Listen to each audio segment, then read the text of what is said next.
Last week, the verdict came in, not guilty. For Gordon Dwight Hurley and his family, this was happy news. But for the family of the victim he was once accused of brutally murdering, this was devastating.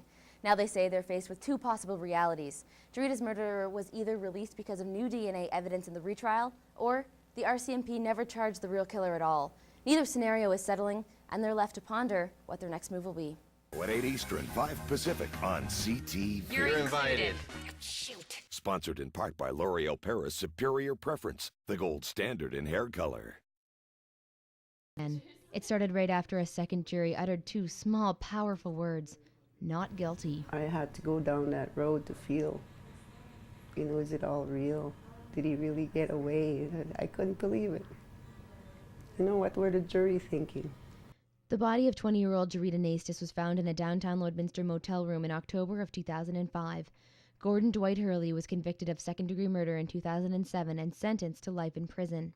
But after additional DNA evidence was highlighted, the defense team appealed his conviction all the way to Canada's Supreme Court, who decided Hurley deserved a second trial. That trial wrapped up last week. Hurley's defense used that evidence to convince the jury that there were several alternate scenarios. In the end, they weren't sure that Hurley was the only one who could have murdered Jarita, but her family is sure. All the evidence was stemmed towards him. The DNA under her fingernail, and he always had a scar behind his neck. We'd sit behind him, and jury, he'd be facing towards a judge, but you could see scars on his neck. I thought it was over, she was justice served, but now that it's like she's forgotten. Feels like she's forgotten and just a corpse. Nevada is Jarita's daughter. She's 7 now and she loves animals. Just like her mother, she's a little shy when you first meet her, but warms up quickly. Nevada knows only bits and pieces of what happened to her mom, but as she gets older, she's asking more and more difficult questions. First days that we lost her, she kept asking, "Where's Mom?" And she'd look out the window because she knew she'd be either coming up or down the hill.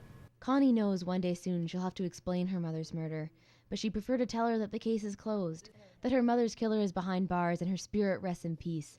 But right now, closure is something they can only dream about. It'll feel like moving on. We have things to do. We have children now to raise, so we want to move on. Nevada is a welcome presence in the Dillon household. She left behind a gift for us to move on with. So I wouldn't say she's totally gone. She left behind her children. So with that, we'll move on with life with her. For now, they remember their Jarita, a student at Lakeland College, a loving mom, daughter, sister, and friend, a young woman who wanted to be a teacher, or maybe a nurse. She hadn't decided yet. You always see her with nieces and nephews growing up and doing fun things like taking kids to the park and swimming, and just birthday parties, planning. Everything was special.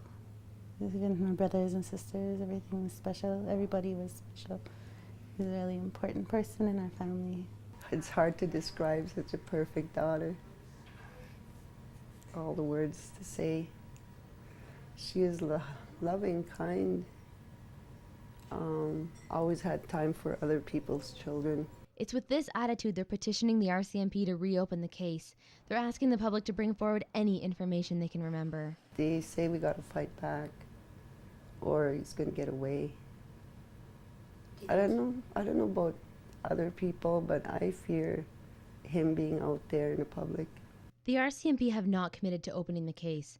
There's also the possibility the Crown Attorney will appeal, but according to the defense, they wouldn't have much grounds to do so. They were supposed to get married. But inside these four walls, they have to hold on to the hope that Jarita's murder will be caught and justice will finally be served. Just to remember her smile, remember her happy, and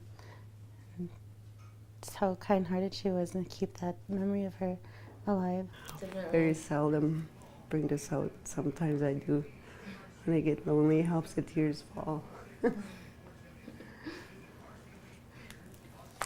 That's her. That's all the time we have for this week. If you have a comment or question about tonight's show, feel free to email us at aroundtheregion@newcap.ca. Or as always, you can head over to newcaptv.com for more information. I'm Whitney Simpson, and we'll see you around the region.